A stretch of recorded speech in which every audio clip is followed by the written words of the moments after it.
नमस्कार। मानव सभ्यता और शेष प्राणी नाम के इस YouTube चैनल पर आप सभी का मैं स्वागत करता हूं।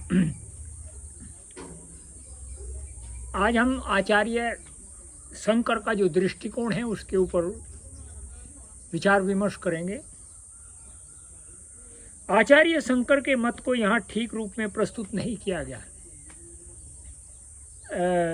ऐसा तो बहुत स्थानों पर है जहाँ बहुत सारे जो विद्वान हैं उनके मतों को ठीक प्रकार से प्रकाशित नहीं किया गया।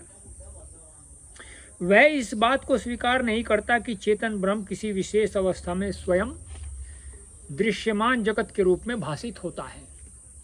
यदि उनका साहित्य पढ़ा जाए तो ऐसा कदापि प्रतीत नहीं होता कि वे ऐसा मानते हैं।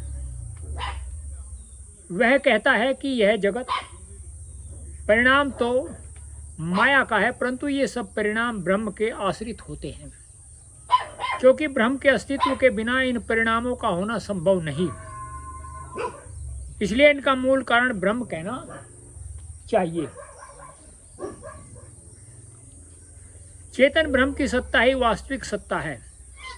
माया की सत्ता ऐसी वास्तविक नहीं है जैसी ब्रह्म की सत्ता। अर्थात वे माया को और चेतन को अलग मानते हैं, पर इतने से माया को सर्वथा असत, तुच्छ या अलीक नहीं कहा जा सकता, क्योंकि वह प्रतीत होती है। इसलिए शंकर ने माया के अस्तित्व को अनिर्वचनीय शब्द से प्रकट किया है। अभिप्राय यह है कि उसको सत अथवा असत रूप में प्रकट नहीं किया जा सकता। जैसे मार्ग में चलते हुए किसी व्यक्ति को कुछ अंधेरा होने पर सामने सांप दिखता है, वह घबराकर उससे बचकर निकल जाता है। घर जाकर वह इस घटना को सुनाता है और रात भर उसे सर्प का त्रास बेचैन रखता है। जब प्रातःकाल वह उधर से फिर सावधानता पूर्वक निकलता है तो तब प्रकाश हो जाने के कारण ठीक उसी जगह उसी रूप में एक रस्सी पड़ी हुई पाता है।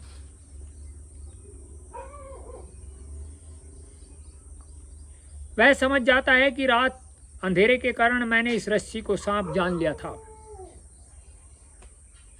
इस दृष्टांत में हम देखते हैं कि उस स्थल पर वस्तुतः सांप का अस्तित्व नहीं है। इस कारण उसे सत नहीं कहा जा सकता, पर उसे सर्वथा असत भी नहीं कहा जा सकता, क्योंकि उसी के कारण रात भर बेचारा पथिक बेचैन रहा है। पर इस व्यवहार में अन्य व्यवहारों से कोई अंतर नहीं देखा गया।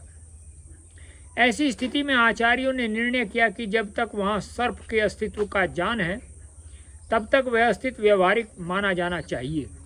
अपने आप ही लगा रहे हैं, पर जब प्रातःकाल उस अस्तित्व की कलई खुल जाती है तब उसे केवल प्रातिभाषिक कहा जाएगा। ठीक इसी प्रकार इस जगत का अस्तित्व है।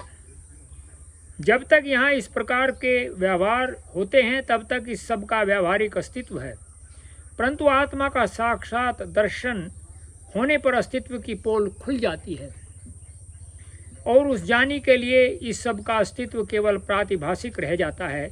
इस पद का अर्थ है जो वस्तु नहीं है उसकी प्रतीति हो जाना। इस प्रकार शंकर ने 3 प्रकार की सत्ता स्वीकार की है। परमार्थ सत्ता केवल चेतन की, व्यावहारिक सत्ता आत्मज्ञान होने से पूर्व संपूर्ण जगत की, प्रातिभाषिक सत्ता आत्मज्ञान होने के अनंतर संपूर्ण जगत की। अंतिम 2 सत्ताओं को अनिर्वचनीय सत्ता का नाम दिया गया है। जब दृश्यमान जगत की इस प्रकार की सत्ता अनुभव में आती है तब उसका मूल उपादान कारण वैसा ही होना चाहिए। इसलिए जगत के मूल उपादान माया को अनिर्वचनीय बताया गया है। तो आज मैं आपको केवल इतना ही, क्योंकि ये बहुत गंभीर विषय है, आप इसके ऊपर विचार कीजिएगा। कल फिर हम आपको सांख्य सिद्धांत के इसी से आगे जो है वह जगत का जो उपादान कारण है वो क्या होता है उसके विषय में वार्ता करेंगे। नमस्ते।